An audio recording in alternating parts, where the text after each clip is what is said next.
Buenos días, mi nombre es María Elisa Solana, soy profesora adjunta de microbiología del área de parasitología y a continuación voy a dictar la teórica correspondiente a infecciones tisulares por cestodes, trematodes y nematodes para la asignatura Microbiología 1.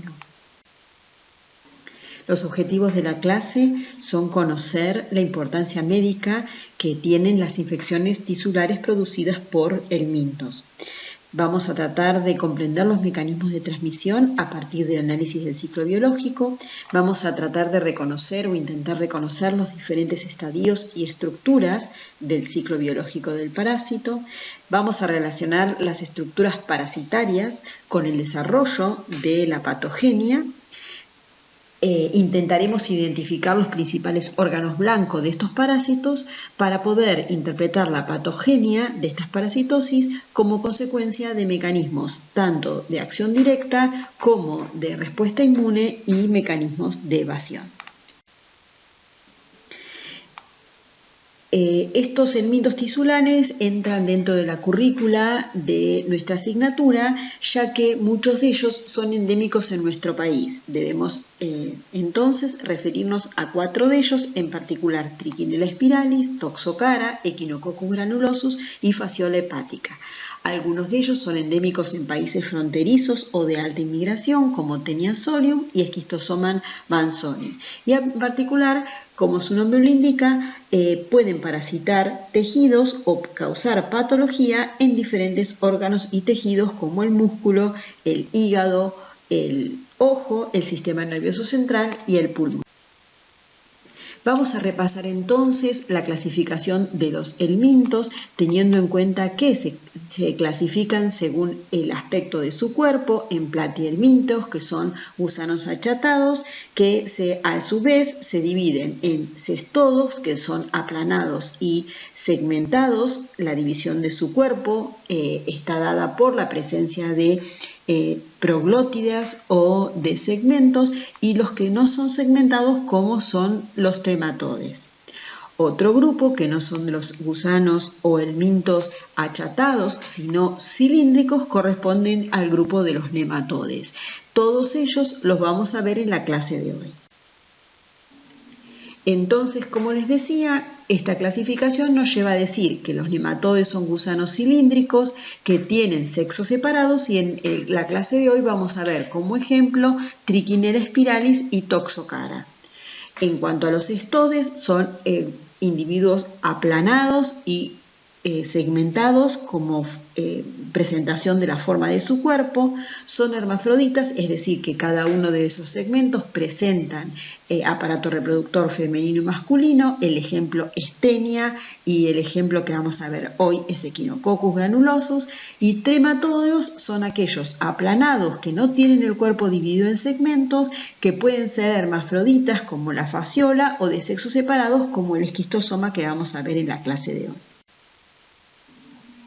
A continuación, entonces, vamos a comenzar hablando de patologías producidas por larvas de cestodas, y vamos a especificar o detallarnos en 2 de importancia en nuestra región. Una es la hidatidosis y la otra es la cisticercosis. La hidatidosis es producida por varias especies de Echinococcus. Uno de ellos es el Echinococcus granulosus, llamado también Echinococcus granulosus sensu stricto, que es la famosa teña del perro. También existen otros casos de hidatidosis con menor frecuencia que afectan al hombre, como Echinococcus multilocularis en nuestra región, porque sí en otras regiones del planeta, esto es en Asia y en Europa, el multilocularis es de gran importancia sanitaria. Echinococcus vogeli, Echinococcus oligartra, Echinococcus canadensis y Echinococcus ordlepi. Dentro de la cisticercosis, Taenia-Solium es el agente etiológico de esta patología que afecta a las personas, también conocida como tenia humana. Está presente el huevo, que posee ganchos en número de 6, por eso se llama embrión hexacanto, con 6 ganchos que van a tener una función fundamental en continuar el ciclo de vida. Entonces vamos a hablar del ciclo biológico de Echinococcus granulosus. Entonces, repasando el concepto de huésped, hospedador, hospedero definitivo, decimos que en esta parasitosis el hospedador definitivo son los cánidos, en particular los perros domésticos. Vamos a ver el caso de Echinococcus granulosus, pero para este tipo de Echinococcus por lo general son cánidos. Entonces, si son huéspedes definitivos, significa que albergan en su interior el estadio adulto. En este caso, el estadio adulto es una tenia que está formado por un escólex con ventosas y ganchos y 3 segmentos, el cual el último es grávido, es decir, está cargado de huevos. Entonces, si le damos a los perros el nombre de huésped definitivo, vamos a encontrar que en el intestino de un perro infectado van a tener cientos de estos adultos, ¿sí?, fijados a través del escólex en la mucosa intestinal. A partir de allí, en condiciones naturales, cuando el animal defeca, elimina con su materia fecal, con sus heces, huevos de Echinococcus granulosus, que van a quedar esparcidos en el ambiente.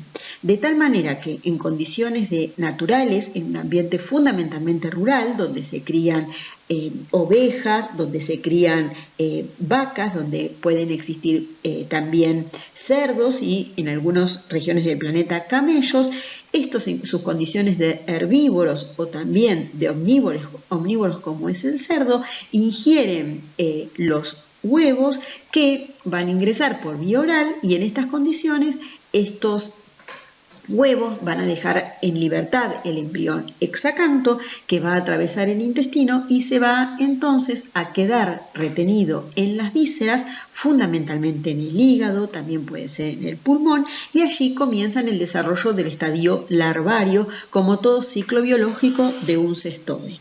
Entonces, este estadio larvario se conoce con el nombre de quiste hidatídico y entonces se va a desarrollar en estas vísceras, tiene una estructura de una vesícula cargada, de un quiste cargado de líquido, ¿sí?, y con estructuras antigénicas en el interior. En un rato me voy a detallar un poco más en eso, y entonces el ciclo naturalmente se cierra, digamos, termina cuando un animal de estos de producción pecuaria es sacrificado y de esta manera se obtienen cada uno de los productos de faena, y entonces las vísceras, que esto es el hígado, el corazón, los pulmones que no son utilizados, son brindados como alimento para los perros que conviven con el trabajador rural. De esta manera los perros comen este alimento crudo, estas vísceras crudas conteniendo estos quistes, y cada una de esas estructuras tiene la capacidad de entonces, una vez que son digeridas las diferentes capas que forman el quiste hidatídico, de formar un adulto en el intestino. Entonces, este es el ciclo natural que se da en el ambiente, en donde participa, como dije, un perro o un cánido como huésped definitivo y el ganado herbívoro u omnívoro como huésped intermediario, ya sea oveja, cabras, puede ser camellos, vacas o cerdos. Nos preguntamos entonces cómo aparece el hombre como hospedador en esta patología. ¿Por qué lo estudiamos en medicina humana? Porque el hombre en este ciclo puede ingresar como un hospedador accidental y en esta obra de teatro ocupa el papel del actor ganado. Quiere decir que una persona puede incorporar o ingerir huevos de Echinococcus granulosus por un contacto directo con heces del perro, contacto con el perro o contacto con verduras o aguas contaminadas con materia fecal de perro que haya liberado los huevos del parásito. Si no tiene una buena higiene personal o consume verduras crudas mal lavadas o agua en estas condiciones, este huevo que contiene un embrión hexacanto ingresa por vía oral y ocurre lo mismo que ocurre en los animales, es decir, se pone en libertad el embrión hexacanto que luego va a penetrar por el intestino y se va a localizar en las vísceras, dando lugar a la formación de un quiste hidatídico. Entonces, como yo les conté en la teórica número 1, dije que este es un huésped accidental de tipo vicariante porque le permite al parásito continuar su desarrollo tal cual lo hubiera desarrollado en el ganado en forma exitosa, pero que en este caso el parásito no requiere del hombre, del humano, para mantener su ciclo, ya que se mantiene en la naturaleza a través de tanto del huésped definitivo como el huésped intermediario.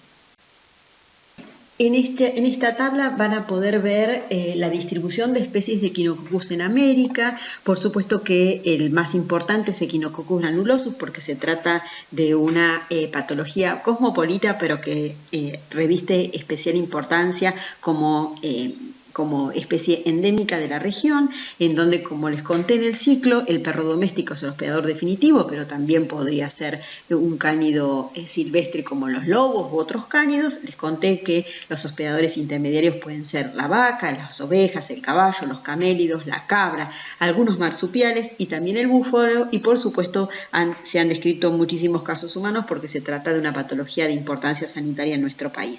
También existen otras especies con distribución, como la pueden ver, todas ellas en América, como les conté, hay otras más, pero les puse las que tienen importancia en América, que involucran, por ejemplo, en el caso de Canadensis al perro doméstico, hay casos humanos descriptos, y al hospedador intermediario son cérvidos, camélidos y cerdo, Ordlepi, que tiene a la vaca y al perro doméstico, Oligartra, que el hospedador definitivo son felinos salvajes, pero el hospedador intermediario son las comadrejas y los agutíes, que también se han descrito casos humanos, y Vogeli con el perro doméstico y el perro de monte, ¿sí? En donde el hospedador intermediario son unos animales que se conocen con el nombre de pacas, y también se han descrito casos humanos.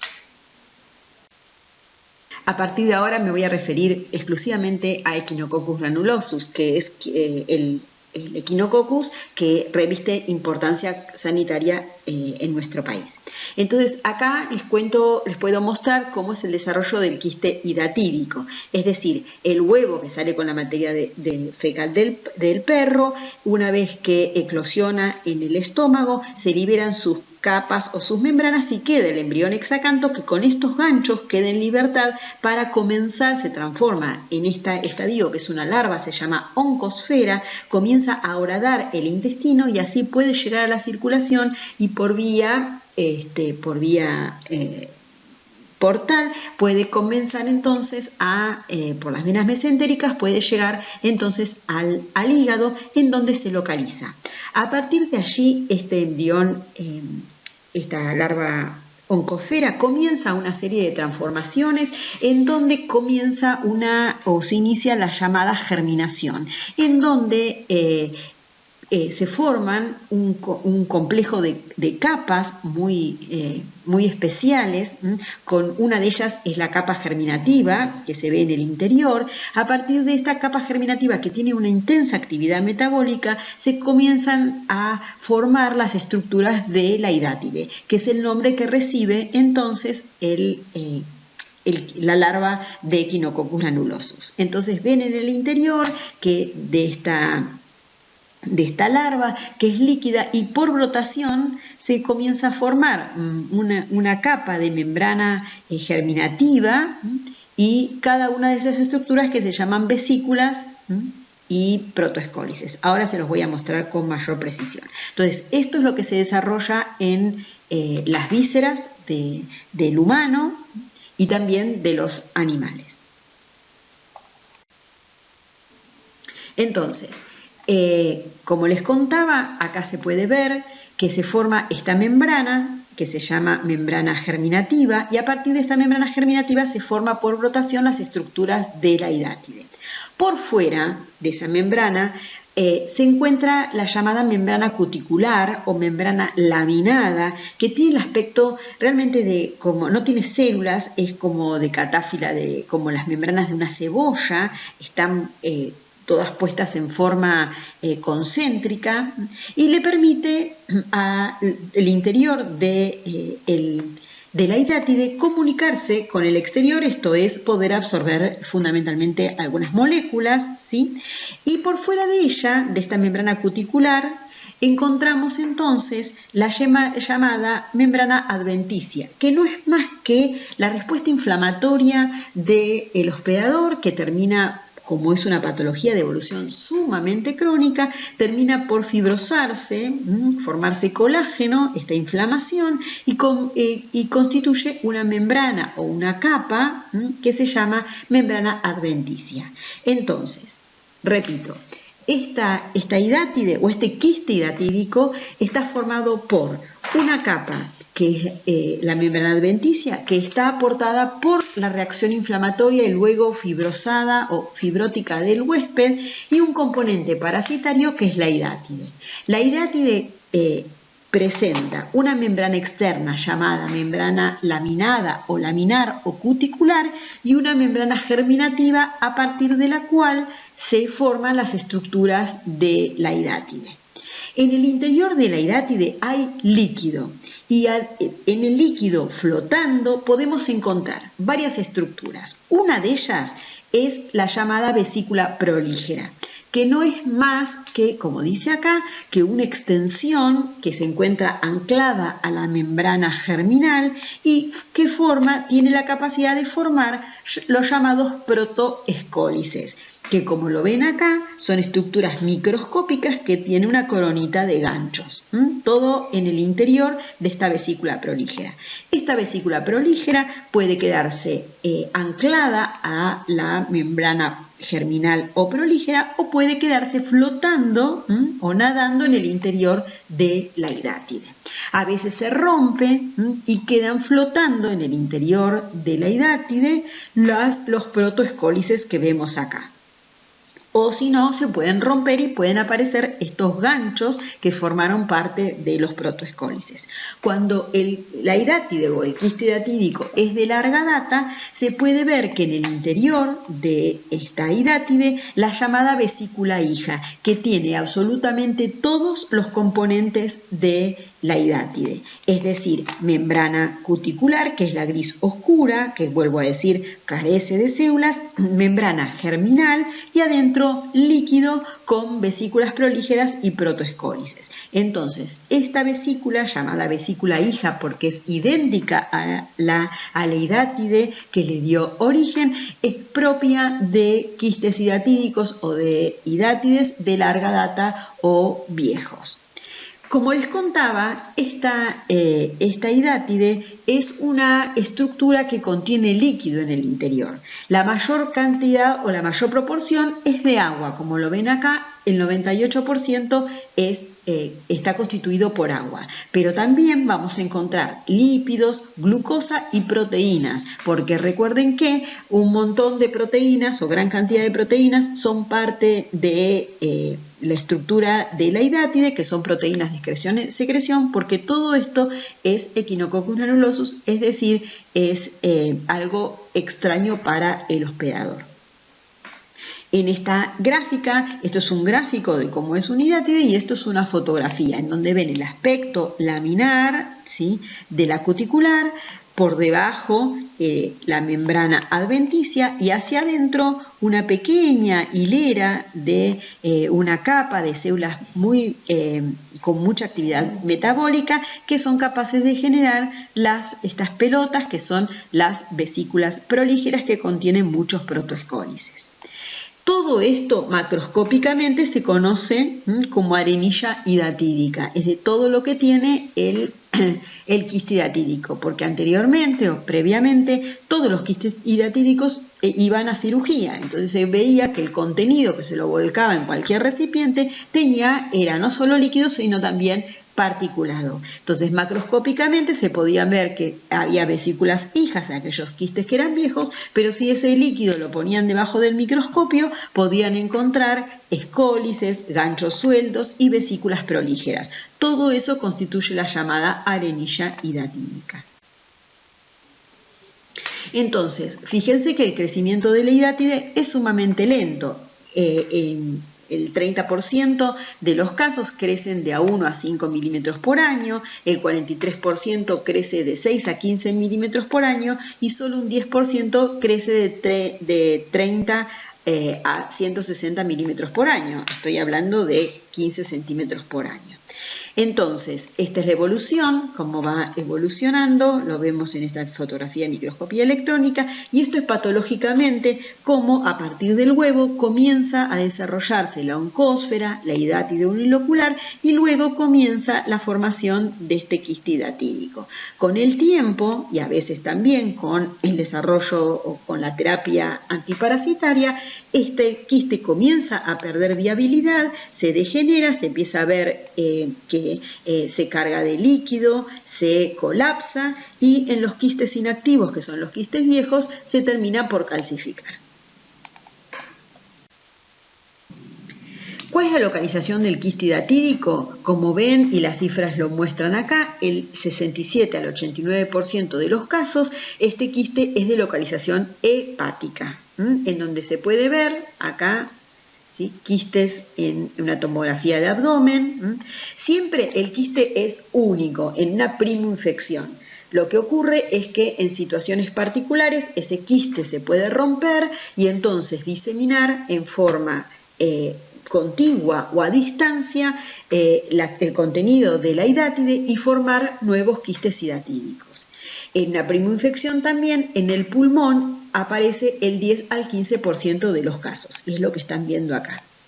El resto de las localizaciones, que son vaso, riñón, en el peritoneo, en la piel, en los huesos, en el corazón, en el cerebro, en las gonadas, es minoritaria, ocupa el 10% de los casos, menos del 10% de los casos, y por lo general surgen o aparecen por rotura del quiste,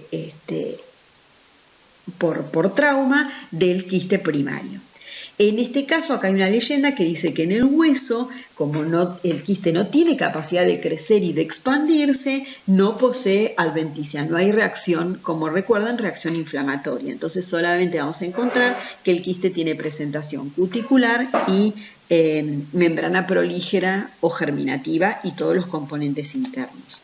En esta fotografía se puede ver también la recesión de un quiste hidatídico en una cirugía. Bueno, entonces el 60% de los quistes son asintomáticos durante años o durante toda la vida de las personas, y la sintomatología que aparece va a depender, en primer lugar, del número de quistes, porque puede haber rotura espontánea y lo que se llama en esta patología siembra, o sea, aparecen en lugares a distancia o contiguos estructuras que generan nuevos quistes. También del tamaño, obviamente se imaginarán que el tamaño que puede alcanzar el tamaño de una naranja. ¿Cuál es el órgano afectado? Va a depender la sintomatología, cuál es la localización y si aparecen algún tipo de complicaciones. Entonces acá ven otra vez la resección en una cirugía. Acá ven cómo adquiere el vaso un tamaño, el quiste adquiere un aspecto muy especial porque se tiene que desarrollar en el vaso. Por eso estoy mostrando una foto de hidatidosis esplénica, y acá ven una hidatidosis cerebral, que son casos raros pero posibles. Bueno, entonces, ¿cuál es el mecanismo patogénico? Con el tamaño que les acabo de contar, que puede alcanzar de una naranja, nos imaginamos que si eso se encuentra en el medio del parénquima hepático, comprime las estructuras adyacentes, que lo lleva a la fibrosis alrededor del quiste. Por supuesto que esto va a dar obviamente las consecuencias clínicas relacionadas, que van a ser aún más complicadas si se ocupa la ocupación o la localización del quiste es en las vías biliares, produciendo una obstrucción biliar que conlleva a la ictericia, como presentación o como signo clínico, digamos, de que hay algo que está obstruyendo el hígado.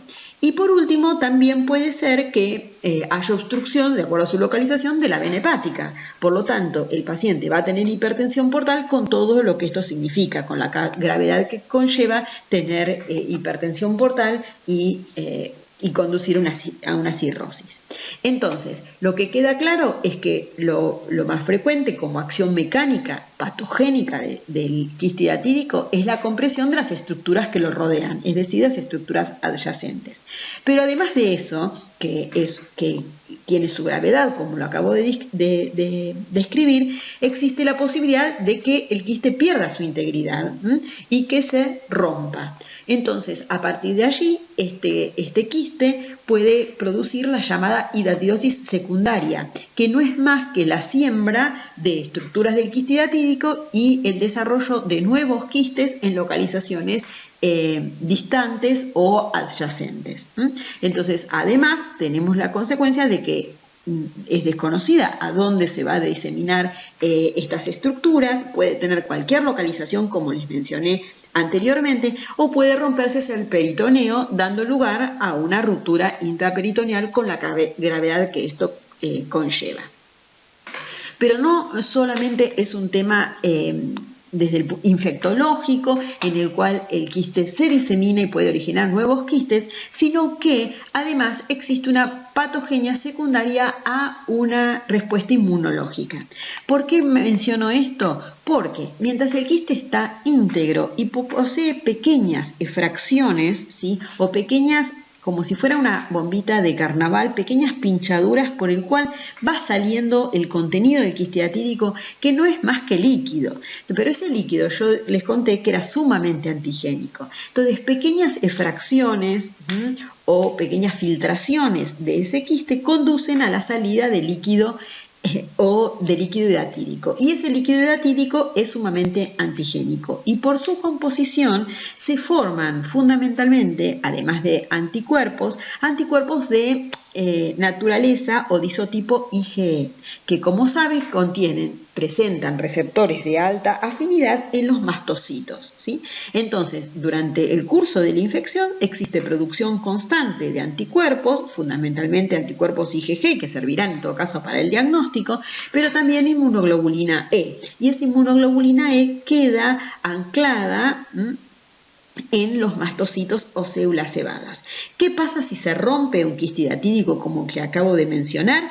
Existe siembra secundaria, pero también hay un encuentro masivo con el contenido que existe adentro del quiste hidatídico. Antes les hablé de una especie de filtración, de pinchadura, pero ahora les tendría que contar que se trata como de un tsunami, porque sale un montón del contenido que es sumamente antigénico al torrente sanguíneo. Entonces, ¿a dónde va a parar ese antígeno? Obviamente se va, por una cuestión de afinidad, a unirse a los anticuerpos depositados sobre los mastocitos. Y a continuación, eso va a ser el estímulo para la desgranulación de los mastocitos y las células cebadas, y por lo tanto una reacción de hipersensibilidad de tipo 1 que puede conducir a un shock anafiláctico. Y como ustedes saben de inmunología, el shock anafiláctico conduce a la muerte. ¿Por qué? Porque el contenido de los gránulos de las células cebadas tiene acción, ¿sí?, vasoconstrictora, vasodilatadora,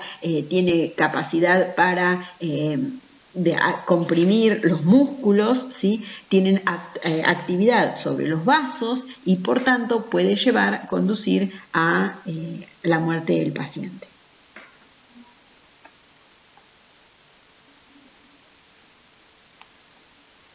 También como complicación es la infección bacteriana, que de acuerdo a la localización también puede acceder bacterias por ejemplo, del intestino, y esto poder complicar la situación. Entonces, como les decía, la incubación es de meses y de años, ¿sí?, y el 60% de los quistes nos dan síntomas por año o nunca dan síntomas. Por lo tanto, las personas no van a la consulta médica. En esto que ven acá es la respuesta inmune que está regulada por la hidátide, en donde vemos que se producen, para las oncoferas son capaces de producir una respuesta inmune, pero esta respuesta inmune le servirá para que una vez que un individuo esté infectado, inhiba o controle o neutraliza la siguiente infección, porque sería de esperar que una persona que está en un ambiente en donde hay transmisión de Echinococcus granulosus pueda volver a infectarse. Entonces nos preguntamos ¿por qué no hay nuevos quistes y hay un solo quiste único, a no ser que este se rompa? Porque existe una respuesta protectora que frena o neutraliza la llegada de nuevas oncoferas. Sin embargo, también debemos decir que no es suficiente que esta respuesta inmune también, en el caso de los protoescolex, que dijimos que aparecen ante la rotura, pueden generar respuesta de tipo inmune, especialmente de inmunoglobulinas. Pero el desarrollo normal de la hidátide, como lo vemos en el gráfico o en el esquema inferior, es que se tiende a una respuesta, como ven, de tipo tolerogénica, es decir, con altas producciones de interleuquina 10 y con menor producción de interleuquinas de tipo interleuquina 5, interferón, interleuquina 17. ¿Por qué? Porque las respuestas que se da es una respuesta de tipo anticomplementaria, es decir, las moléculas que libera, como ven acá, algunos antígenos, antígeno B, otros antígenos de el Echinococcus, fomentan la producción, por ejemplo, de la inmunoglobulina del isotipo IgG4, que como sabemos es un isotipo no fijador de complemento. Entonces las herramientas con las que cuenta el hospedador para poder, por ejemplo, desarrollar una citotoxicidad dependiente de anticuerpos, no lo puede hacer porque la mayoría de las inmunoglobulinas específicas contra el Echinococcus granulosus son de isotipo IgG4, por lo tanto no fija complemento. Entonces siempre que haya IgG4 va a haber inmunoglobulina circulante, pero que no le va a poder hacer daño a la hidátide. A la vez, ese componente conticular, esa membrana conticular, es sumamente anticomplementaria, por lo tanto es poco probable que exista depósitos de los componentes del complemento para iniciar la cascada y destrucción e inserción del complejo C5b-C9. Como ven, las células dendríticas también tienen un perfil tolerogénico, y esto continúa así a no ser que medie el tratamiento antiparasitario. Entonces la evolución natural crónica de la hidátide es con una respuesta, si quieren, no efectora, ¿sí?, que tiende a la permanencia del quiste hidatídico en los tejidos. Si media respuesta al tratamiento, esto cambia y se fomenta o se realiza un switch hacia una respuesta de tipo efectora que contribuye a la eliminación de la hidátide. Acá lo vemos entonces, como ven acá, naturalmente, como en el estadio temprano o cuando se va estableciendo hay inmunoglobulina, hay inmunoglobulina E, por supuesto G, y el perfil es mixto, pero por sobre todo aparece una respuesta de tipo TH2 por mucho más intensa que una respuesta TH1. Ahora bien, si se remueve el quiste hidatídico o se muere producto de un tratamiento antiparasitario, vemos que esa respuesta TH2 desaparece y que aumenta, es notoriamente mayor la respuesta de tipo TH1. Ven que es la azul sobre la roja. Entonces esto nos habla de un progreso beneficioso, un tratamiento exitoso. Bueno, y acá les muestro la distribución de la hidatidosis global de esta hidatidosis. Acá vemos en verde oscuro Echinococcus granulosus sensulato, ¿sí? En las áreas violetas es donde coincide granulosis multilocularis, que es una enfermedad muy grave que es de importancia sanitaria en algunos países de Asia y de Europa, como lo ven marcado en violeta y también en rosado, que son las regiones endémicas de multilocularis, pero nos vamos a referir fundamentalmente a Echinococcus granulosus sensulato, que es altamente endémico, como lo muestra el verde oscuro en nuestro país y algunos países de la región. Que por supuesto el sur se ve que son lugares de la Patagonia, fundamentalmente de mayor cantidad de casos, pero tiene que ver con con la cría de ganado ovino. Como en el caso del centro, bueno, existen diferente cantidad de casos con tasas, ¿sí? Que la mayor, que tiene que ver por cantidad de habitantes, es en el sur por la cría de ganado ovino. Bueno, ¿y cómo se previene la hidatidosis? Bueno, en primer lugar, tratando de cortar la transmisión a partir de evitar este tipo de costumbres o de hábitos, que es dar de comer a los perros con vísceras provenientes de faenas, ¿sí? Entonces, una es esa, otra es evitar que los perros infectados puedan llegar en zonas endémicas a las huertas y de esta manera contaminen tanto las verduras como aguas cuando haya cuerpos de agua cercanos. Entonces, acá se muestra, es una estructura recomendada en donde se dice que luego que el trabajador rural faene el animal en cuestión, las vísceras que no usan deben ser incineradas o enterradas en un pozo sanitario lo suficientemente profundo para que el animal no lo pueda desenterrar. Y en lo posible en un sitio o en un galpón o en un establecimiento separado en donde los animales no tengan acceso, o si no con una cerca que no le permita su acceso. Entonces, como dice acá en el epígrafe de la figura, la hidatidosis es una enfermedad que está asociada con áreas de producción ganadera, en especial ovina y caprina, que poseen, por supuesto, una infraestructura sanitaria que no es deficiente, es decir, que es deficiente, que no tiene ni salas para hacer este tipo de actividades que es la faena, ni redes de agua potable que contribuyen a la diseminación, o pozos para la eliminación de vísceras. Entonces también la gente no conoce la enfermedad o no le da la importancia merecida y existe una importante población de perros que no cuentan con la atención veterinaria adecuada. Recordando que la profilaxis pasa por la educación, por la vigilancia epidemiológica, es decir, de un estado presente que pueda notificar este tipo de patologías, que es una enfermedad de notificación obligatoria, el control de las faenas por parte del SENASA, cambio de hábitos, que es lo más complicado, una legislación adecuada y el control y tratamiento farmacológico de los perros infectados. Recuerden que el veterinario nos dice, nosotros cada 6 meses tenemos en las ciudades que desparasitar a los animales. Bueno, fíjense, entre 3 y 6 meses, acá dice que cada 45 días los perros tendrían que ser desparasitados en forma masiva para evitar la aportación de Echinococcus granulosus adultos en su intestino. Y después les tengo que contar los 2 proyectos de vacunación del ganado para evitar el desarrollo de hidatides en el ganado. El más reciente se ha dado en el ganado ovino en Río Negro en 2017. Se trataron de proteínas recombinantes clonadas a partir del ARN mensajero de las oncósferas y se han producido anticuerpos protectores que neutralicen la entrada y evitaba que se desarrollaran los parásitos en los tejidos. La protección fue de un 83 a un 99%, fueron ensayos controlados, multicéntricos y aleatorizados llevados a cabo por el programa de control de hidatidosis de Chubut y el laboratorio de parasitología molecular de la Universidad en Australia.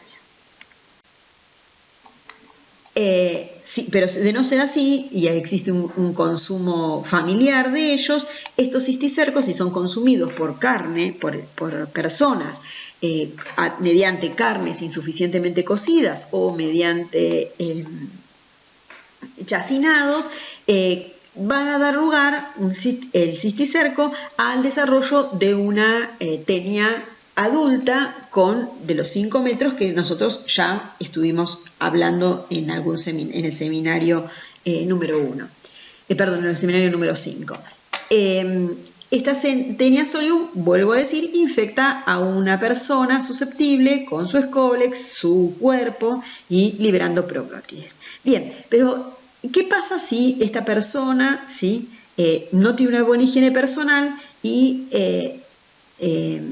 realiza el llamado ciclo ano-mano-boca, es decir, incorpora huevos de Taenia solium a partir por vía oral, ya sea por una mala higiene personal o por consumo de aguas o verduras contaminadas con huevos de Taenia solium? Bien, si la persona incorpora o ingresa o consume alimentos conteniendo huevos de Taenia solium, es de esperar que lo que desarrolle es el siguiente estadio ontogénico, que no es más ni menos que las larvas. Entonces, en esta situación, el humano desarrolla larvas. ¿Cómo se llaman las larvas de Taenia? Cisticercos. Entonces, la patología humana, producto de la localización de larvas en los tejidos de las personas, se llama entonces cisticercosis. Entonces, fíjense qué diferente es de la patología teniosis. El parásito es el mismo, Taenia solium. El mecanismo de infección es diferente. La teniosis se produce por consumo de carnes contaminadas, ¿sí?, infectadas con cisticercos, y la cisticercosis se produce por consumo de agua, verduras o mala higiene personal de huevos de Taenia solium. ¿Estamos? ¿Por qué es importante esta patología? Porque estas larvas o cisticercos en el hombre se ubican en diferentes tejidos, pero hay uno que le da a esta patología una gravedad extrema, que es el sistema nervioso central, a tal punto que esta patología se conoce con el nombre de neurocisticercosis, es decir, la cisticercosis con localización en el sistema nervioso central. Acá les muestro en este gráfico la distribución global de Taenia solium. Entonces, si hay Taenia solium en las personas, hay riesgo de desarrollo de cisticercosis. Entonces vemos que hay países que son sumamente endémicos en nuestra región, en África, en Asia, ¿sí?, también en el sudeste asiático, en América Central y en América del Sur. Otros que se sospechan que son endémicos, y en países como el nuestro que son casos de importados, que hay individuos con casos importados. Bueno, ¿cuál es la estructura del cisticerco? A diferencia del Echinococcus granulosus, pueden ser múltiples. Son vesículas que tienen un escólex invaginado, el escólex de la Taenia, invaginado de la Taenia solium, en su interior. Este es el llamado cisticerco de tipo vesicular. Acá lo vemos, estas son las paredes de la vesícula, y acá vemos el escólex en el interior. Es un corte transversal, son grandes, por lo tanto en un solo campo no lo vamos a ver, son grandes, se ven a simple vista los cisticercos, ¿sí?, y se puede ver el interior. Esto forma parte del escólex. Acá se ven las ventositas del escólex, y estos son partes de la circulación para nutrir al escólex. Pero el cisticerco de Taenia solium también tiene una forma, que es una forma media aberrante, les diría, porque carece de escólex invaginado, solo posee membranas. Se llama cisticerco racemoso, tiene brotaciones de esas membranas, como lo pueden ver acá, estos como globos que le salen, y tiene la particularidad, solamente tiene membranas y canalículos, de dar reacciones inflamatorias más intensas. Por lo tanto, la patología más grave suele relacionarse con la presencia de cisticercos de tipo racemosos, ¿sí? Es más frecuente que este tipo de cisticercos racemosos se ubiquen en las cisternas basales del sistema nervioso central. Bueno, entonces, ¿cuál es la localización de los cisticercos en las personas? En el 60 o el 90% de los casos en el sistema nervioso central, dando lugar a la neurocisticercosis. También se pueden ubicar en el tejido celular subcutáneo, sin embargo, esto no reviste la clínica que reviste la localización anterior. En el músculo, acá lo vemos, un nódulo donde está el cisticerco subcutáneo, el músculo esquelético también, dando reacción inflamatoria y miositis, en el corazón, y un porcentaje bajo en la cámara anterior del ojo, como lo pueden ver con esta flecha roja. Esta es una localización menos frecuente, pero con una gravedad, porque se imaginan que el individuo infectado pierde absolutamente la agudeza visual. Bueno, ahí vemos cómo a partir de la llegada de la oncósfera, que recuerdan que estaba dentro del huevo que consumieron las personas, se produce una licuefacción interna y se forma una invaginación, y a partir de allí un escólex, y se forma el cisticerco, como lo ven acá, ¿sí?, en esta localización. Acá lo ven, múltiples cisticercos, estos agujeritos que ven, el punto blanco es el escólex invaginado. Esto es como se lo ve macroscópicamente, y esto microscópicamente. Ahí está el cisticerco que les mostré antes, y ven estos dos redondeles violetas, son las ventosas. Y tendría que pueden haber ganchos porque tenía solium. Esto es una resonancia magnética nuclear del cerebro de una persona infectada. Todos estos agujeros, como con saca bocado, son cisticercos, múltiples infecciones con diferentes localizaciones. Bueno, como les contaba, el cisticerco en el sistema nervioso puede tener diferentes localizaciones. Una puede ser el parénquima cerebral. Cuando se ocupa o se localiza en el parénquima, ejerce un efecto de masa ocupante, comprimiendo las estructuras adyacentes. Entonces, es frecuente que un paciente que tiene cisticercos en el parénquima tenga convulsiones, y va a depender por supuesto del tipo y del número, pero puede tener convulsiones. Otra localización no es el parénquima, sino en cavidades ventrículo-cisternales y en el espacio subaracnoideo. Entonces, en este caso, lo que hace el cisticerco es impedir el flujo normal del líquido cefalorraquídeo. Entonces, produce una obstrucción mecánica y el paciente puede tener hidrocefalia e hipertensión endocraniana, ¿sí? Entonces, es probable que refiera también intensas cefaleas. Por supuesto que además de las convulsiones pueden tener también signos de foco, de acuerdo a la localización del cisticerco en diferentes áreas del parénquima. Entonces, en forma general, pero esto no es exclusivo, debemos decir que los racemosos, que eran los más graves, se localizan en los ventrículos y cisternas basales, mientras que los celulosos se localizan en parénquima, fundamentalmente en corteza y en la sustancia blanca. Ahora bien, es importante mencionar que cuando ingresa el cisticerco, o se forma el cisticerco, no existe una clínica inmediata, porque también este cisticerco es de evolución crónica.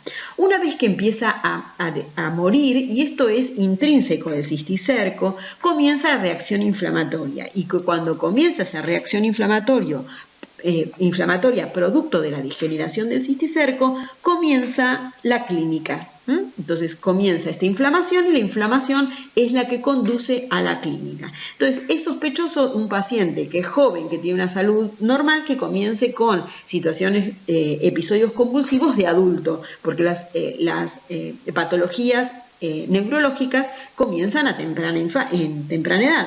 Por tanto, es sospechar paciente sano que comienza con convulsiones y que obviamente con un contexto epidemiológico adecuado, uno debería pensar en este tipo de patología. Esta diapositiva es para que ustedes vean cómo puede existir una relación hospedero-parásito en una neurocisticercosis sintomática, en donde nosotros sabemos que una vez que el cisticerco se localizó, como lo podemos ver acá de rosado, por ejemplo, en el sistema nervioso central, en el espacio subaracnoideo, podemos entender que va a generar un montón de eventos de tipo patofisiológicos. Entonces, una vez que está localizado acá, comienza la generación de anticuerpos y va a generar una respuesta celular de células T, tanto a nivel local como a nivel periférico, es decir, a nivel en sangre, ¿no es cierto?, a nivel plasmático. Entonces vamos a encontrar que, acá lo ven, los antígenos del cisticerco como estrellitas rojas, ¿sí?, que pueden atravesar la barrera hematocefálica y producir entonces una respuesta de tipo celular o la producción de anticuerpos, ¿sí? Estos anticuerpos o estas células activadas, tanto plasmocitos como linfocitos T, como ven acá, células activadas o plasmocitos, pueden pasar la barrera hematoencefálica y localizarse en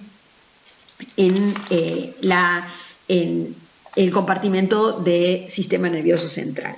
Ahí entonces se produce anticuerpos, como lo pueden ver acá, anticuerpos, y también se generan estas células, tanto plasmocitos como células T, citoquinas de tipo antiinflamatorio como interleuquina 10 y TGF-beta, o citoquinas proinflamatorias como interferón gamma, TNF-alfa, interleuquina 17, interleuquina 23 también, interleuquina 6 con esta capacidad dual que ella tiene.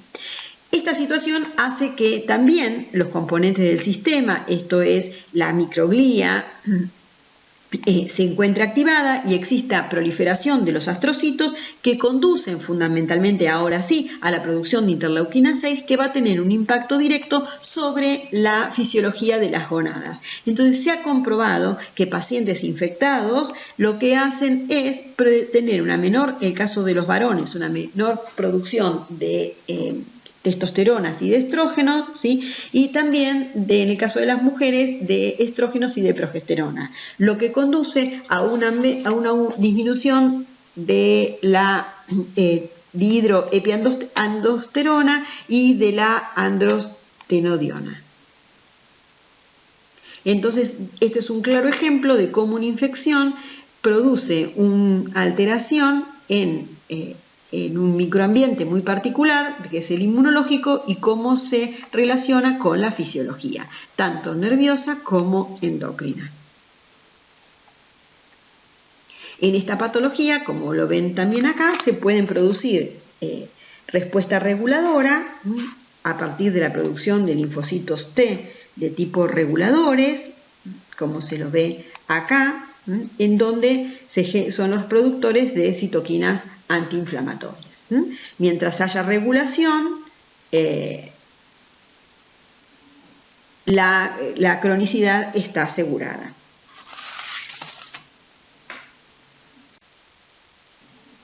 Bueno, las profilaxis de esta patología está relacionado con evitar el consumo de cerdos, de carne de cerdo infectada.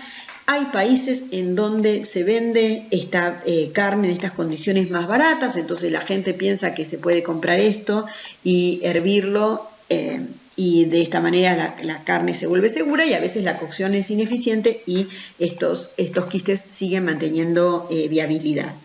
Entonces acá lo ven, la cría de cerdos, ¿sí?, en condiciones insalubres conduce a que la gente se encuentre más expuesta a este tipo de infección, que es la teniasis, y por supuesto que la falta de agua potable tiene que ver con la posibilidad de cisticercosis. Por eso cuando a un paciente se le diagnostica cisticercosis, se le pide un parasitológico, porque es probable que él también o su entorno sean el portador de Taenia solium. Y esto que ven acá es la lengua de un animal, en donde cómo se hace la revisión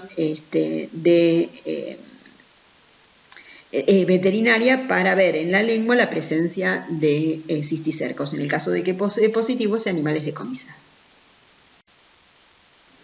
Bueno, entonces como profilaxis fundamental, la comida tiene que ser mantenida previo a su consumo en el freezer, es decir, a una temperatura interna de menos 18 grados durante un día, o con una cocción que asegure que el interior de la carne, de este músculo, llegue a 65-70 grados, ¿sí? Recuerden que el salado no, el mantener la carne con alta concentración salina y desecada no suprime la viabilidad del cisticerco. Es decir, durante una semana de salado el cisticerco solo pierde un 25% de viabilidad.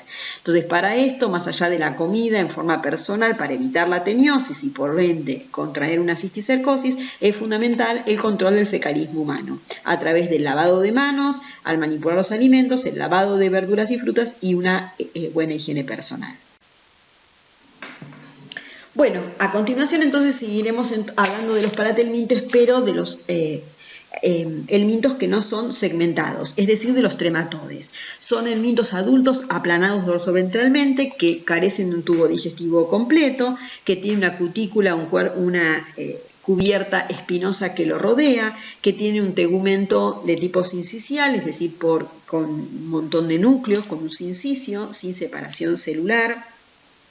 Los huevos que generan estos parásitos suelen ser operculados. Opérculo significa como una tapita. Tienen todos ellos un ciclo biológico indirecto, significa que acá vamos a encontrar seguro huésped intermediario y huésped definitivo, y el huésped intermediario suele ser un molusco, que es un molusco pulmonado, que son los caracoles. Acá ven el ejemplo de alguno de ellos, en este caso es fasciola hepática. Fíjense que el cuerpo no está separado en segmentos, que tiene el aspecto de una hoja, que tiene ventosas oral, como la ven acá, y ventosa ventral, que le permite fijarse a los tejidos y desplazarse. Son hermafroditas. Ellas tienen 2 centímetros, o sea que se la puede ver a simple vista, y su ubicación en el hospedero definitivo son las vías biliares. Su nombre. Entonces, otra vez, esta es una patología propia del ganado y que el hombre se trata de un hospedador accidental. Y en estas condiciones, tanto el ganado como las personas poseen o presentan el adulto en sus vías biliares. De esta manera, el adulto en sus vías biliares, que es la fotografía que yo les mencioné, acá lo pueden ver, eliminan huevos que salen con la bilis y por ende salen con la materia fecal al exterior.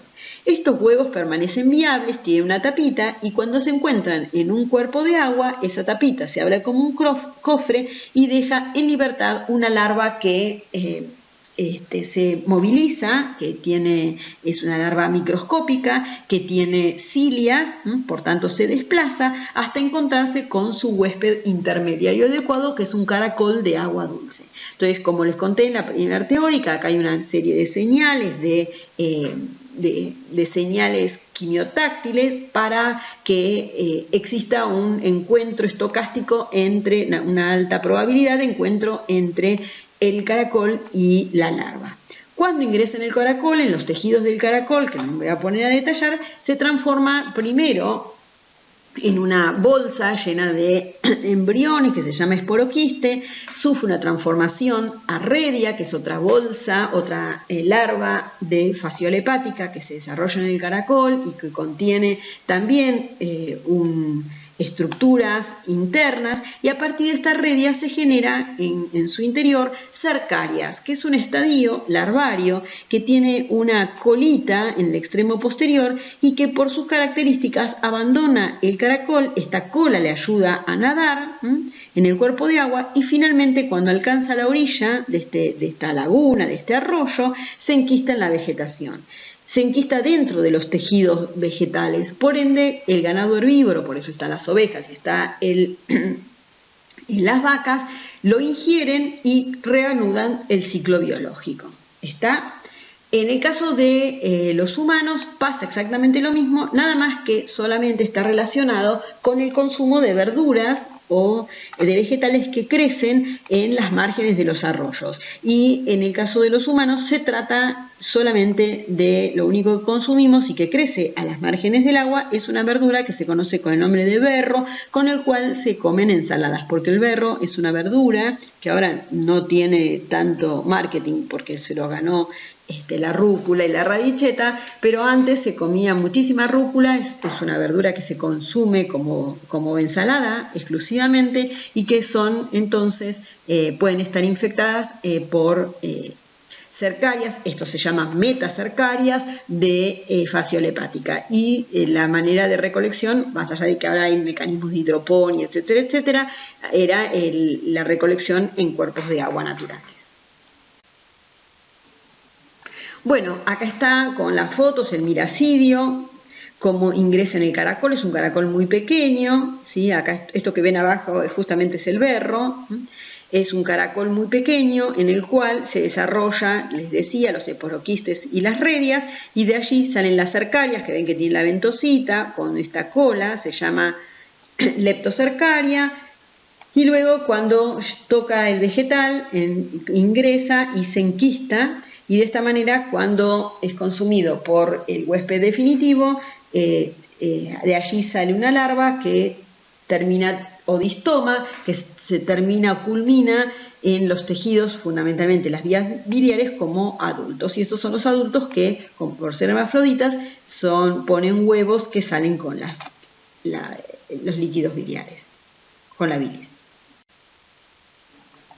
Bueno, ¿cuál es la distribución? En las áreas endémicas, fundamentalmente Chile, Bolivia y Perú. En la Argentina podemos decir que hay caracoles desde Ushuaia a La Quiaca, o sea que en todos lados hay caracoles de este género que se llama Limnea.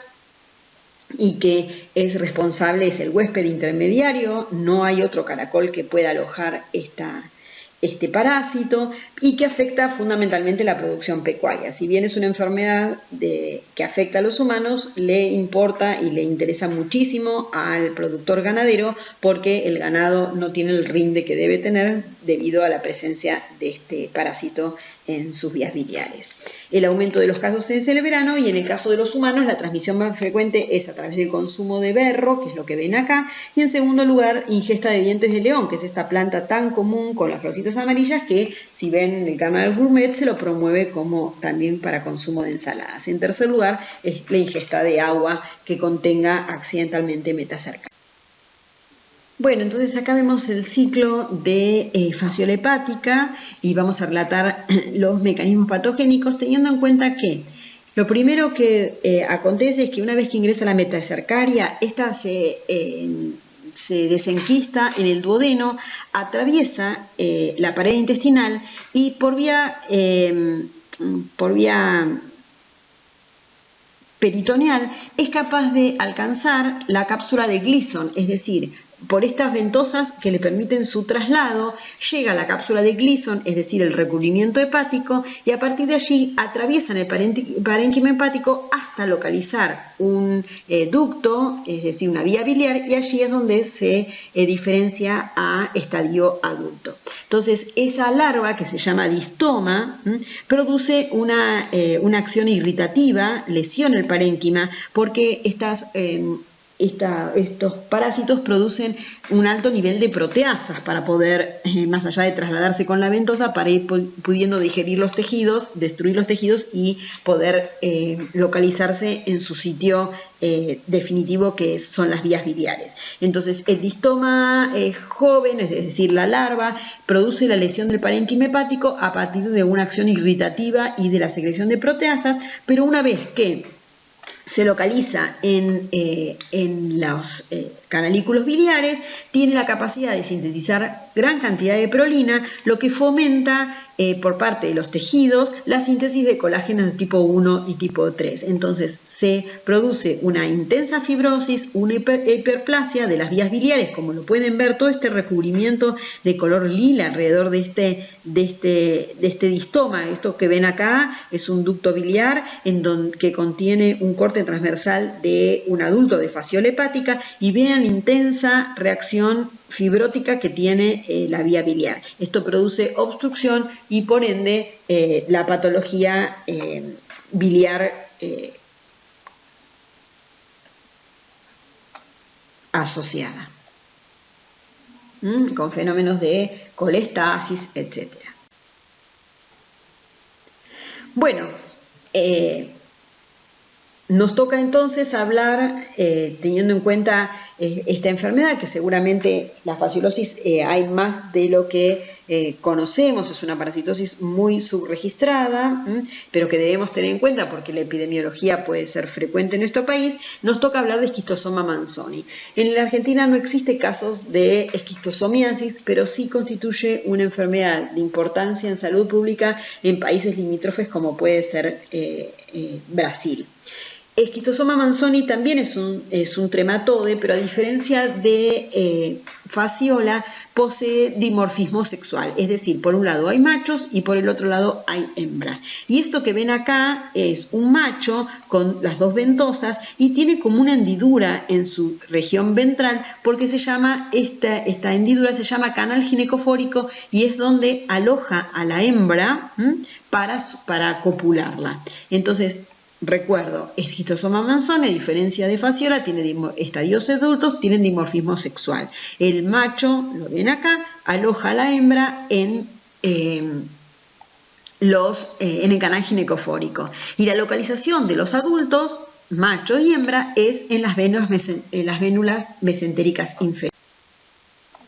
Bueno, acá les muestro la distribución de las 3 especies de esquistosoma de importancia médica. Se llaman manzoni, como les decía, que tienen localización en las venas mesentéricas, al igual que japonicum. En cambio, hematobium tiene localización en venas vesicales.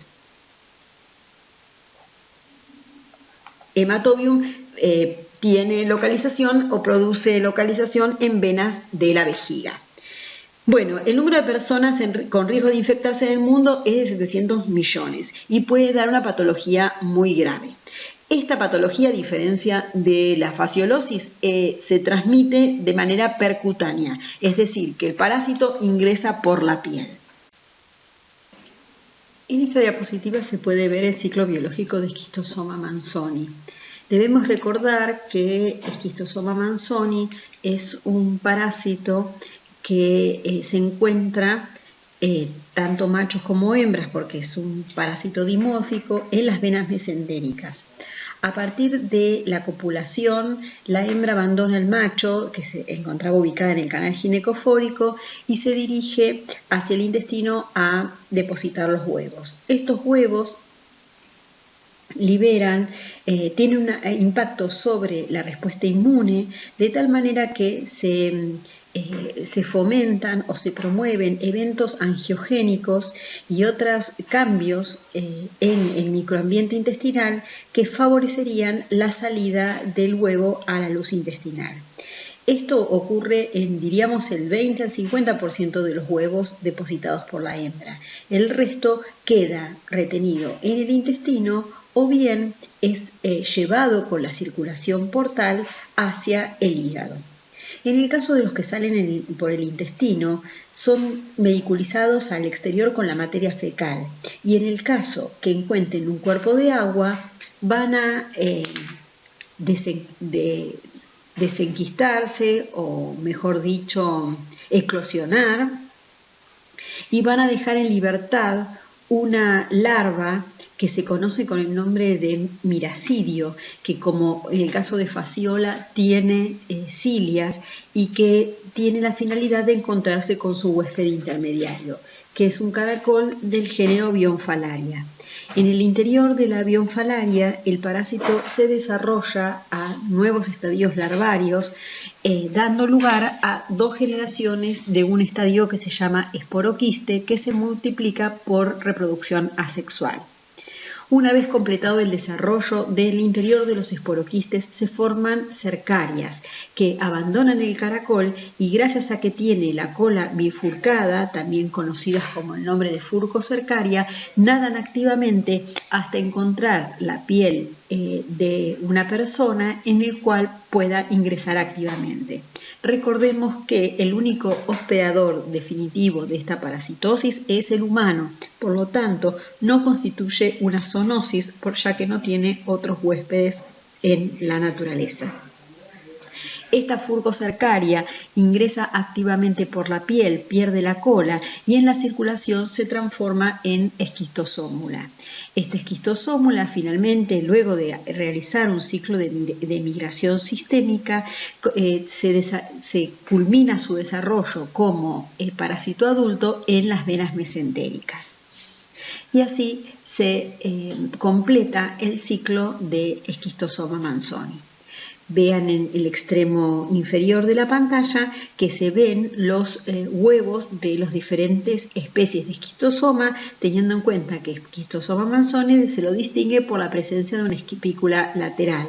En el caso de Matobium, la espícula es apical, y en el caso de Schistosoma japonicum no presenta espinas. ¿Por qué es una enfermedad grave que en algunos casos puede tener un desenlace fatal? Porque una vez que queda retenido el huevo en los tejidos, fundamentalmente, como dije, en la mucosa intestinal o en el hígado, genera una reacción inflamatoria. En esta localización, estos huevos secretan antígenos. Sin embargo, estos antígenos son comunes a los que presenta o que secreta la esquistosómula durante su trayecto previo al establecimiento del parásito en las venas mesentéricas. Esto conduce a que el paciente o el individuo se encuentre sensibilizado, y una vez que se establece el huevo y comienza la secreción de antígenos, es convocada una respuesta inflamatoria mayoritariamente formada por macrófagos. Estos macrófagos son de fenotipo alternativo, no tienen la capacidad de activar una respuesta proinflamatoria, sino que por el contrario tienen un perfil alternativo de la vía de las arginasas. ¿Recuerdan? Además de macrófagos, podemos encontrar que todo el entorno es de tipo TH2, porque existe una respuesta adquirida ya en estas instancias dirigida hacia la vía TH2. También podemos encontrar eosinófilos y además de linfocitos, como dije, y en algunos casos también mastocitos. La complicación más importante está relacionada con la formación de esta respuesta inflamatoria que conducen a la formación de un granuloma periovular, es decir, alrededor del huevo, porque este granuloma, en principio compuesto por células inflamatorias, luego se transforma en un tejido fibrótico, porque también el granuloma está compuesto por fibroblastos que activamente secretan colágeno. Entonces, toda la patogenia de esquistosoma está relacionado con la fibrosis alrededor del huevo de esquistosoma, que resulta complicada, en especial cuando existe alteración en el flujo portal, del flujo de la vena porta, y por ende aparece una circulación colateral que puede llevar al desarrollo de ascitis por parte del paciente y un fenómeno de hipertensión portal que, como saben, puede tener un desenlace fatal en la medida que esta circulación que se genera colateral puede también sangrar y dar lugar a eventos hemorrágicos.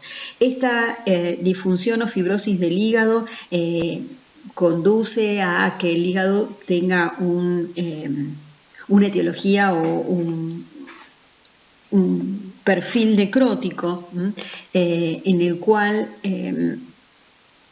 el hígado, el paciente puede tener cirrosis con todo lo que esta patología conlleva. En algunos países el esquistosomiasis es la segunda causa de cirrosis después del alcohol. En esta diapositiva pueden ver los diferentes huevos, como les mencioné, de esquistosoma manzoni con la espícula lateral, hematobium final y japonicum sin la espícula. Bueno, esto de inmunología lo van a ver con más precisión, la formación del granuloma en la clase de inmunología de enfermedades parasitarias e inmunopatogenia. Y ahora nos vamos a referir en esta parte de la clase a las infecciones causadas por nematodes. Entonces dejamos atrás las patologías producidas por platihelmintes, es decir, por gusanos achatados, y nos dirigimos o concentramos a hablar de los nematodes o parásitos o helmintos cilíndricos. Existen tres ejemplos que vamos a hablar en la clase. Uno es Trichinella, cuyo responsable de la patología es una larva de estadio L1. Recuerden que los nematodes del huevo al adulto sufrían 5 pasos o estadios larvarios. En este caso, Trichinella, que es el agente etiológico de la triquinosis, es producida por la larva 1, mientras que Toxocara y la Ancylostoma brasiliensis, la patología es producida por la larva 3. Bueno, las especies de Trichinella son múltiples, hay algunas que se llaman presentan larvas encapsuladas, quiere decir que la larva en los tejidos está rodeado por una cápsula de colágeno. Ahí aparecen las especies: Spiralis nativa, Britobi, Murrelli, Nelsoni patagonensis, con diferentes hospedadores intermediarios y definitivos o completos, y están marcados con rojo las especies en que se han encontrado casos en la República Argentina. No encapsuladas corresponden a Trichinella pseudospiralis, Papue y Zimbabuensis, con otra localización. Este ejemplo, en este mapa, ven que la República Argentina hay tanto Trichinella spiralis como patagonensis, que es la verde. En algunos casos se pudo describir en Chile pseudoespiralis y también casos de, por supuesto, de espiralis. Y ven que en otras partes del mundo, asociados también al clima y a la existencia de otros reservorios y hospedadores habituales, existen otras especies de triquinela. Bueno, también es una parasitosis de importancia sanitaria. En los últimos años aparecen como periodos de epidemia, si bien es una endemia en nuestro país, en donde la mayoría de los casos están circunscritos a lugares de producción agropecuaria. En estos casos que muestro en 2018 fueron 310 casos, 75 correspondían a la provincia de Buenos Aires, otros 225 a la provincia de Córdoba, en particular a la ciudad de Canals, 4 en Santa Fe y 6. Bueno, otra vez acá estamos con los mapas de Trichinella spiralis en particular, dejando de lado las otras especies de triquinela, en qué lugares existe esta patología. Bueno, ¿cómo es el ciclo de Trichinella spiralis? Bueno, el ciclo de Trichinella spiralis se da habitualmente entre los roedores. Este parásito se aloja en los tejidos de los roedores, ¿sí? Y se lo transmiten entre ellos mismos a través de, primero porque son caníbales, ellos pueden se pueden comer entre ellos y especialmente a los individuos que estén debilitados o enfermos se comen entre ellos o a partir de comerse animales muertos. Pero quien tiene una relación fundamental con el humano es el cerdo, que con sus características omnívoras se puede alimentar también de animales muertos, de roedores muertos y de esta manera adquirir la infección. Esta infección en el cerdo se localiza en los músculos esqueléticos. Entonces vemos que en la naturaleza el ciclo está enteramente relacionado con la producción de cerdos y también con la presencia de roedores en ambientes donde se produce la crianza de esos cerdos. Entonces estamos hablando de un escenario epidemiológico muy particular. ¿Cómo se engancha el humano en este ciclo? A través del consumo de carne de cerdo, como mal cocida o lo que es más habitual en forma de embutidos, que como saben los embutidos que son los chacinados, las longanizas, salames u otros fiambres no sufren cocción, sino que son carne o músculo del animal estacionado durante un tiempo y muy condimentado. En esas circunstancias ingresa el músculo del animal que contiene Trichinella spiralis, en particular el estadio infectante, que es la larva 1, es decir, el primer estadio larvario. Esa larva, una vez que pasa la barrera gástrica y es digerida, cada uno de los tejidos y también de la cápsula de colágeno que la rodea, queda en libertad e ingresa en la mucosa intestinal. Allí sufre los 5 cambios para generar o diferenciarse a estadios adultos, tanto machos como hembras. Recuerden que los nematodes sí son dimórficos y son de sexos separados. La hembra es fecundada por el macho y en estas condiciones no pone huevos, sino que los huevos quedan dentro del útero y salen larvas, ¿sí? Por su poro genital salen larvas recién nacidas. Estas larvas recién nacidas, que son depositadas en la mucosa intestinal, alcanzan la circulación y de esta manera migran hasta encontrar su célula huésped gracias a la interacción específica con receptores de la fibra del miocito, de la fibra muscular, y allí comienza dentro de la fibra muscular en forma intracelular su desarrollo. Este es un esquema un poco de lo que pasa en el humano, en donde vemos cómo entró la larva, cómo se pone en libertad, cómo es capaz de ingresar entre las criptas de Lieberkühn para desarrollar adultos, y una vez que es copulado ven estas pequeñas larvitas que son que llegan a la circulación y que se diseminan hasta alcanzar la fibra muscular, que es donde su célula huésped habitual, por excelencia, tiene un tropismo diferencial, y allí comienzan su desarrollo y va a quedar en esta situación hasta su muerte o hasta intervención médica. Recordemos que esto en los roedores pasa y continúa el ciclo cuando un cerdo u otra rata se alimenta de musculatura infectada y continúa el ciclo, ¿sí? No se establece en el sistema nervioso ni en el corazón. Puede haber complicaciones, pero no están relacionados con la presencia de la larva, sino más bien a la respuesta inflamatoria inmunitaria que puede hacer efectos sobre estos órganos. Bueno, entonces, ¿cómo lleva a cabo la patogenia o cómo este proceso patogénico en la triquinosis? Bueno, en primer lugar existe una interacción parásito-huésped muy específica en donde una vez que ingresa la larva L1 en la fibra muscular, ejerce un efecto modulador sobre la respuesta inmune y un efecto sobre la actividad metabólica o genética de la célula.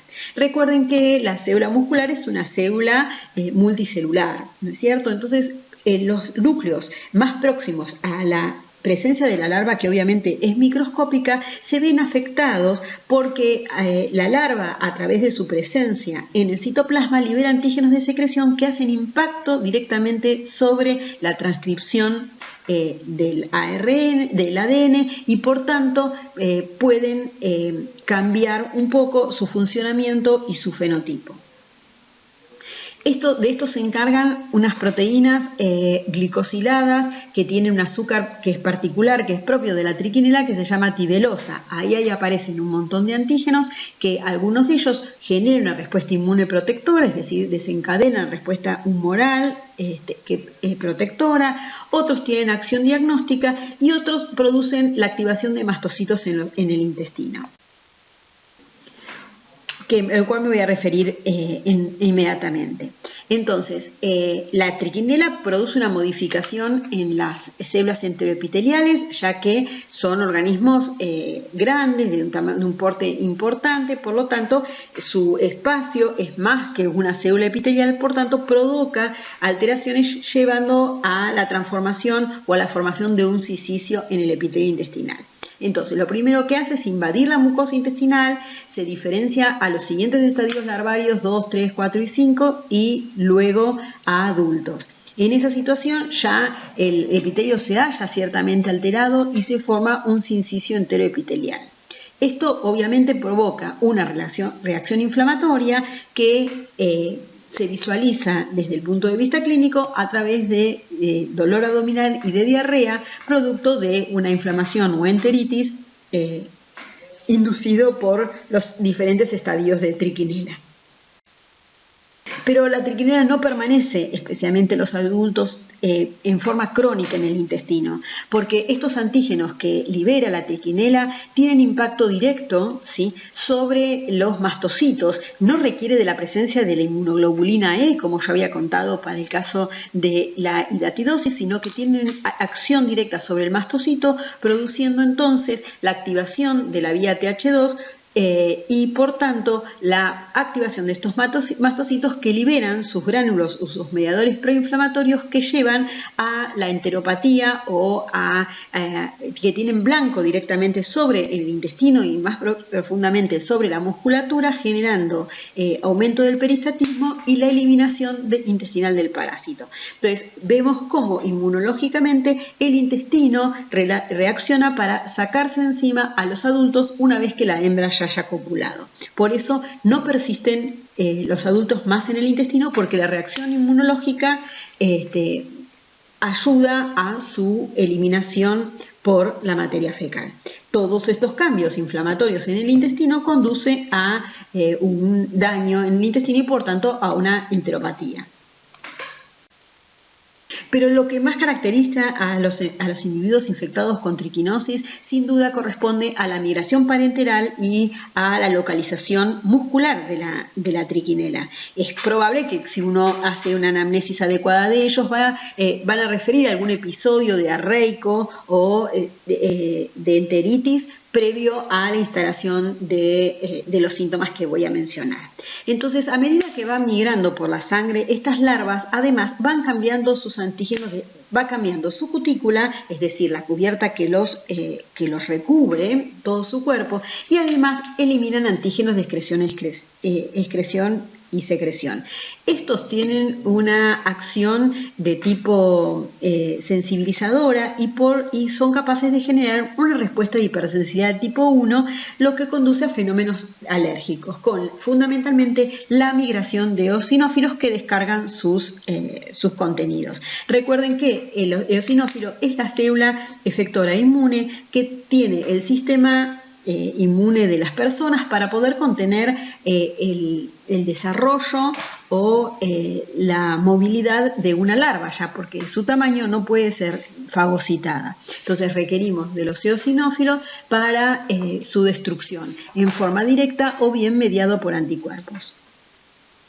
Esto conduce, el aumento de eosinófilos, al llamado síndrome hipereosinofílico, que conduce a la formación, al desarrollo de trombosis en los microcapilares.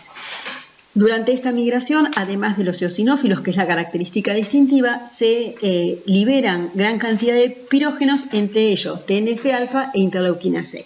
Entonces, estos pacientes en esta fase van a tener fiebre, edema, producto de la liberación de péptidos vasoactivos por parte de las células inflamatorias, fundamentalmente mastocitos. Entonces, estos pacientes tienen edema, como lo pueden ver, en los dos ojos, bipalpebral y bilateral. Pueden tener hemorragias subunguales y también inyección conjuntival o conjuntivitis.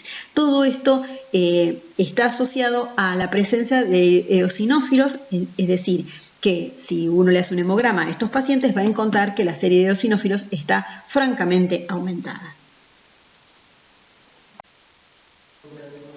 Bueno, luego de esta fase de migración, la triquinela comienza la invasión en la fibra muscular a través de reconocimiento de receptores específicos, como lo vemos ahí, rompen el sarcolema, que es la membrana plasmática de la fibra muscular, y comienza su penetración. Que ingresa a la penetración, como les dije, secreta antígenos de excreción-secreción que regulan la expresión y la actividad de la fibra muscular.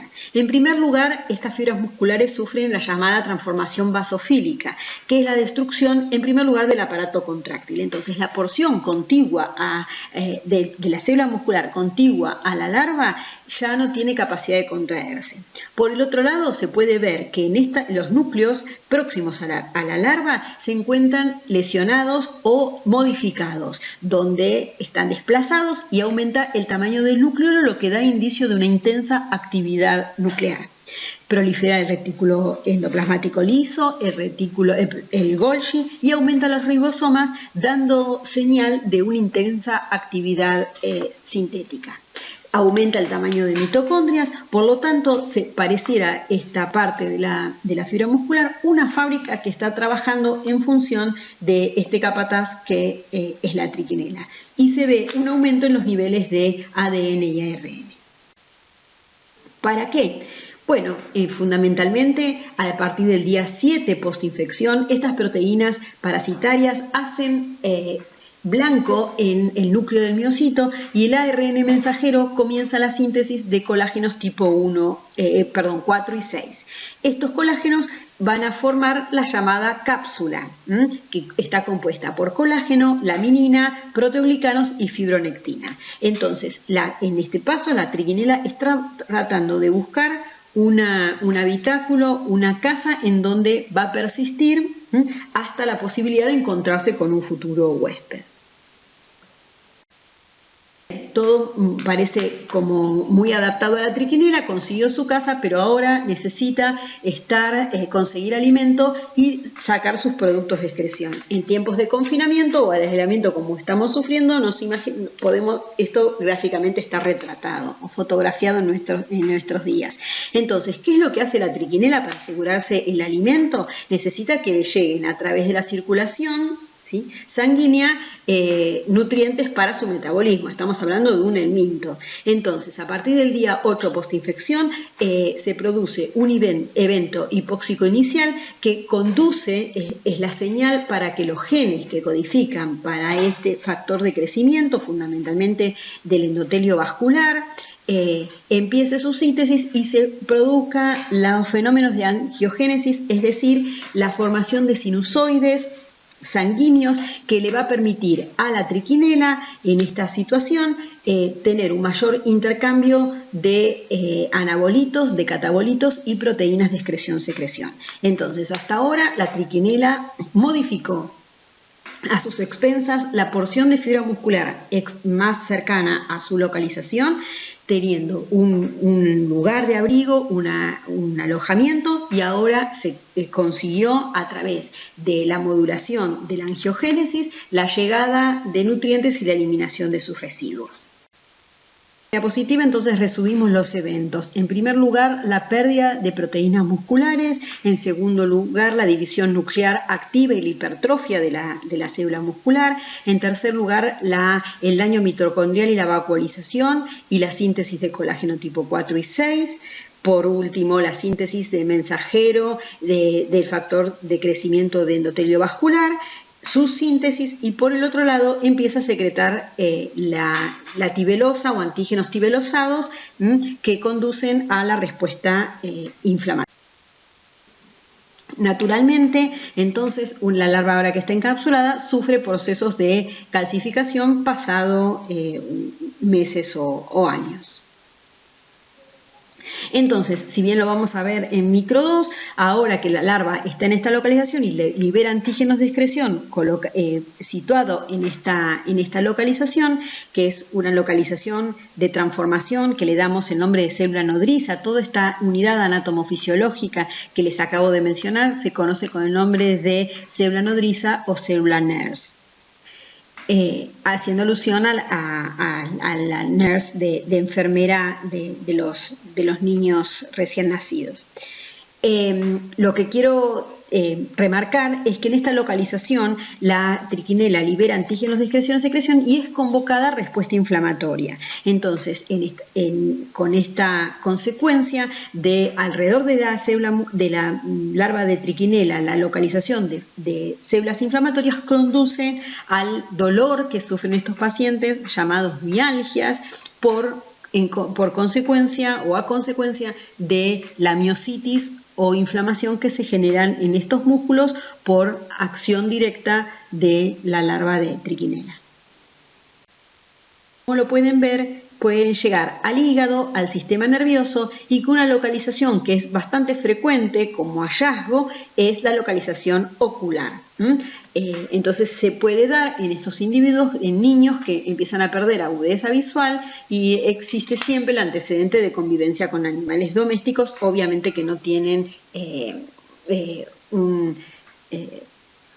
digamos que no tienen un plan de sanidad adecuado. Bueno, entonces para remarcar o resaltar el elemento infectante, ese huevo larvado, para el caso de las personas, ¿sí? En particular para el caso de los humanos. En cada una de estas localizaciones pueden quedar retenidos en el tejido hepático, como dije, en el ojo, y genera una respuesta inflamatoria. Allí hay como un cuerpo extraño que el sistema inmune registra como algo que no tendría por qué estar ahí, y se genera una especie de granuloma, cuerpo extraño, y tiene consecuencias patológicas de acuerdo a su localización. También en estos pacientes es muy frecuente la eosinofilia, como todos los elementos que viajan por sangre y que hacen diseminación por sangre. Siempre los eosinófilos están presentes porque es la herramienta que tiene el sistema inmune para sacárselos de encima a estos elementos. Entonces hay eosinofilia y puede haber algunas reacciones alérgicas como rash cutáneo, fiebre y dependiendo de la localización, la patología correspondiente. En las personas, las larvas se localizan fundamentalmente en el hígado, en el pulmón, en menor escala en el ojo y en muy baja proporción en el sistema nervioso central. Entonces, por eso tiene el nombre de visceral. En la toxocariasis ocular vemos que es una respuesta inflamatoria mediada obviamente por linfocitos Th2, se forma un granuloma por linfocitos, eosinófilos y también histiocitos, que conduce, una vez que este proceso se hace crónico, a una fibrosis con la pérdida de la visibilidad. Entonces acá lo ven, esta reacción inflamatoria por toxocara. Bueno, y otro homólogo a un helminto intestinal de los humanos, pero en este caso otra vez de los animales domésticos. Obviamente que lo que estoy nombrando sí son zoonosis porque son sus hospedadores habituales. Se trata de los animales infectados por ancilostomídeos, es decir, los que son los correspondientes o los homólogos a las uncinarias en los humanos. También recuerdan que la uncinaria humana era Necator americanus y Ancylostoma duodenale, y acá ven que las dos especies son Ancylostoma caninum y Ancylostoma brasiliensis. Afecta caninos y felinos de cualquier edad. Los adultos se localizan en el intestino delgado. Allí las hembras, una vez fecundados, eliminan huevos que salen al medio ambiente con la materia fecal. Como las uncinarias, esos huevos en el ambiente se transforman en larvas rhabditoides, requieren un ambiente adecuado para desarrollarse. Esas larvas rhabditoides recuerdan que se alimentaban de materia orgánica en descomposición en el ambiente, y finalmente estas larvas rhabditoides se transforman en filariformes, que es el estadio infectante. De esta manera, estas larvas filariformes vuelven a ingresar a través de la piel de los animales. Recuerden que es una larva que ingresa por vía percutánea y vuelve a dar el ciclo de luz y previo a la localización intestinal. ¿Qué pasa cuando la larva, en vez de ingresar a un perro o a un gato, ingresa en el humano? Fundamentalmente en los niños o en adultos por exposición laboral por el tipo de tarea. La larva filariforme, que secreta una colagenasa, comienza la migración por piel, pero otra vez puede registrar que se trata de un hospedador no habitual, se trata de un hospedador en este caso paraténico, no vicariante como era el caso de la hidatidosis, sino que tanto Toxocara como estos son hospedadores intermediarios o accidentales paraténicos, porque no le permiten seguir con su desarrollo al parásito, y quedan migrando a través de la piel, y alrededor de esa piel un infiltrado de eosinófilo. Como son todos helmintos, producen antígenos de secreción y generan reacciones de hipersensibilidad y un prurito muy.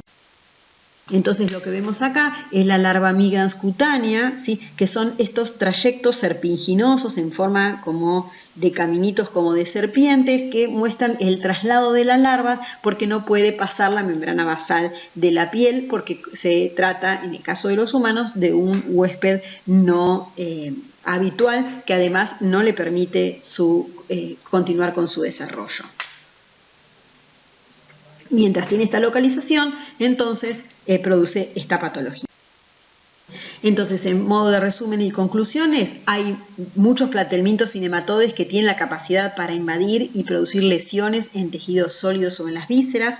En la mayoría de estos casos, el humano se comporta como un hospedero accidental, ya sea vicariante o paraténico, como estoy hablando de en estos últimos casos, salvo el caso de esquistosoma, que es el huésped habitual, no es accidental, sino que el parásito solo se desarrolla en el humano, y el daño que se produce en estos hospedadores es consecuencia de la compresión tisular o la invasión que lleva a la necrosis y a la fibrosis, a la reacción inflamatoria que se evoca gracias a la presencia de gran cantidad de antígenos somáticos y de excreción-secreción, y a la reacción inflamatoria debemos consignar que es dominada fundamentalmente en la fase crónica por un perfil TH2, aunque si bien se induce este tipo de respuesta, esta no es suficiente para erradicar la infección, que va a persistir en forma crónica en la mayoría